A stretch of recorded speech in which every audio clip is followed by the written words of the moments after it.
Hey folks, welcome back to the Mr. Global channel. Today we're going to talk about Donald Trump's trade deals and specifically just the energy portion of the trade deals because that is my wheelhouse. I'm an energy expert. Before we get started on that, please like and subscribe. Thank you all so much to my new followers for your support.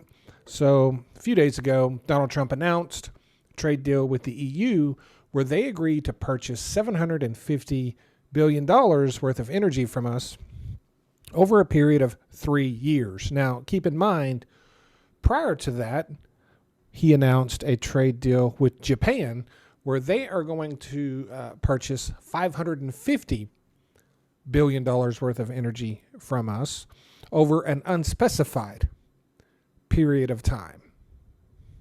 I think it's very important to note that we have, I believe, 56 more trade deals to make. They were talking about 60 trade deals in 60 days. They've made 3 or 4. So, there's a lot of trade deals left. Now, the issue I have with the energy part of the trade deals is just in the 2 trade deals with the EU and Japan, according to Donald Trump, the amount of energy they have agreed to buy from us is more than we export. Yeah.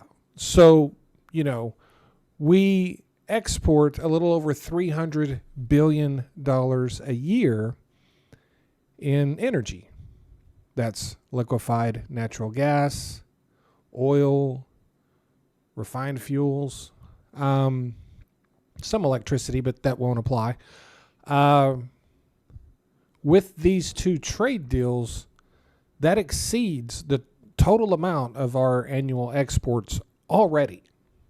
If you consider that the EU would be buying $250 billion worth of energy from us, and we currently export just over $300 billion, just that deal alone takes up the vast majority of all the energy we sell. And we can't honor our agreement with the EU and honor our agreement with Japan. And keep in mind, there's other big trade agreements coming with specifically India, where it concerns energy. It is in our national security interest to sell oil to India so they are not buying it from Russia. So that's a big one.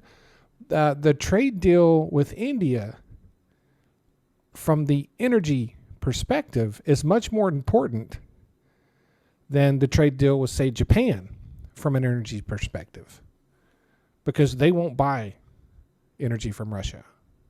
But India will. India does.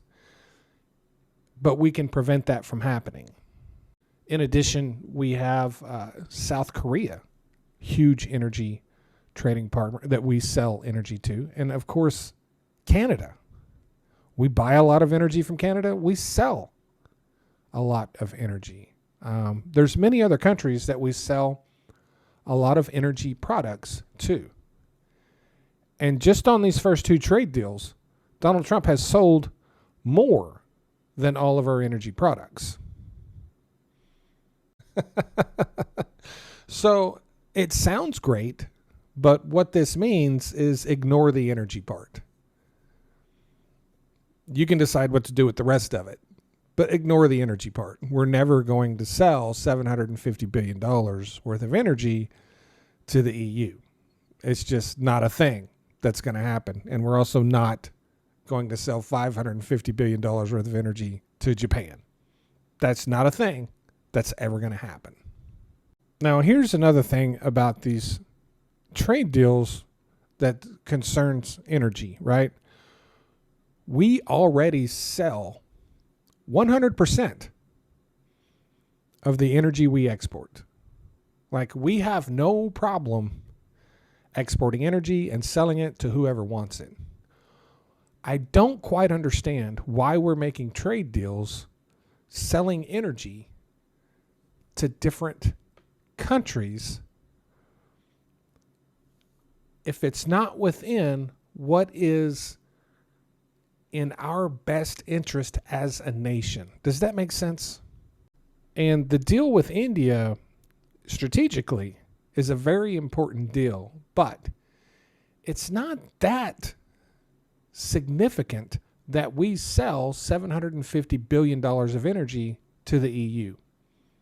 We already ship them half of our LNG and a significant amount of oil, and we will continue to ship them, and we could even ship them more. But to come out and say $750 billion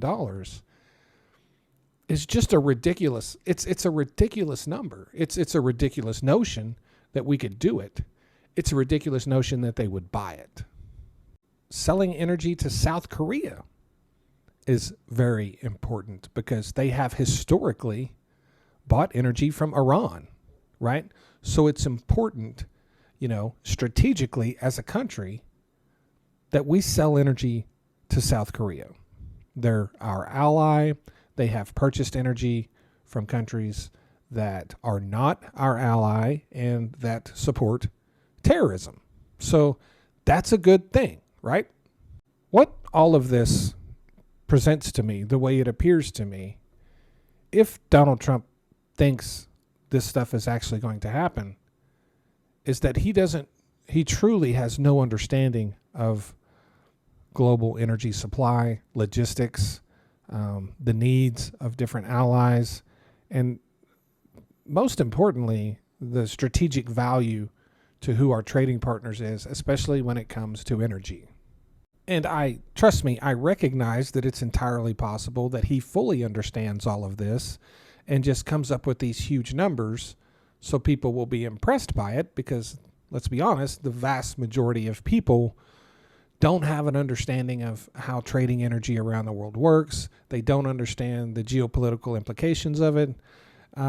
There's a lot that goes into this that's very important. So for him to just come out and say, hey, we're going to sell $750 billion worth of energy to EU, that sounds great to a lot of people, mostly his supporters, even probably people that aren't big supporters.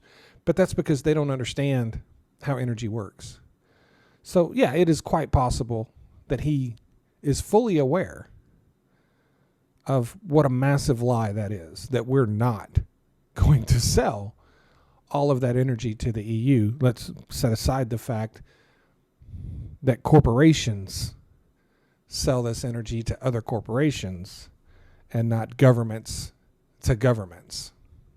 That doesn't mean that the government can't assist in ensuring we establish those type of relations with very important countries strategically.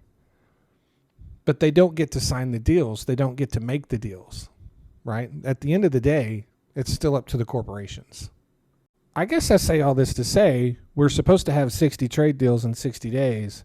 And after 3 maybe trade deals, we've already sold 140% of our energy, basically. There's no more energy to go around if what Donald Trump has said is true. Oh, man. Let me know what you think in the comments section. Thank you guys so much for all my new followers and subscribers. Really appreciate you guys, and I will see you tomorrow.